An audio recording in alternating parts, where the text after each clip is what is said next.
C'est un écrin de verdure qui renferme un trésor, les sources de la Seine.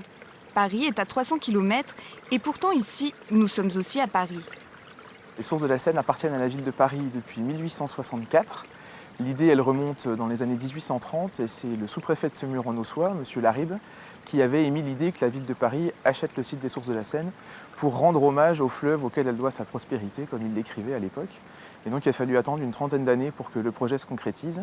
Et la ville de Paris a officiellement acheté les sources de la Seine donc, dans les années 1860 pour y ériger un monument en l'honneur de la Seine. Voilà, et donc à partir de maintenant, on entre sur une propriété de la ville de Paris. Au fond du jardin, une statue imposante. Elle représente la déesse Sequana, la fille de Bacchus. C'est elle qui a donné son nom à la Seine. Cette statue, elle est là pour marquer le départ de la Seine. Elle représente la nymphe de la Seine et elle porte une corne d'abondance qui va symboliser la richesse que la Seine va procurer à toutes les personnes qui sont au bord. Plus loin, dans une clairière ombragée, des vestiges d'un temps passé.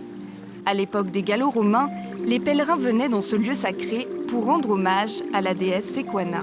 Ici, on est sur ce qu'on appelle la source sacrée. Donc on voit la source qui est canalisée dans cette rigole en pierre et qui vient se jeter dans un bassin. Et c'est un bassin dans lequel les pèlerins venaient demander la guérison miraculeuse de la déesse Sequana. Au début du XXe siècle, plus de 1500 ex-voto ont été découverts dans cet endroit lors de fouilles archéologiques.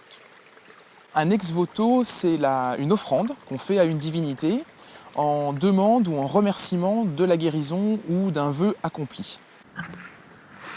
Ces ex-voto retrouvés au plus près des sources de la Seine, Éric Delaclos les reproduit dans son atelier.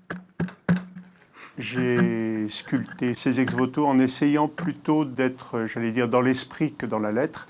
C'est-à-dire, même si je respecte la matière et les dimensions, ce qui m'intéresse le plus, c'est d'être dans l'intention du sculpteur, il y a 2000 ans, d'être dans le même état d'esprit que lui.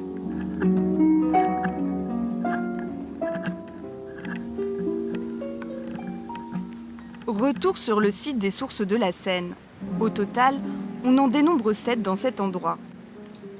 Ici, on a une chance formidable, c'est qu'on peut enjamber la Seine d'un seul trait, puisque effectivement, c'est un tout petit ruisseau, puisqu'on est aux sources de la Seine.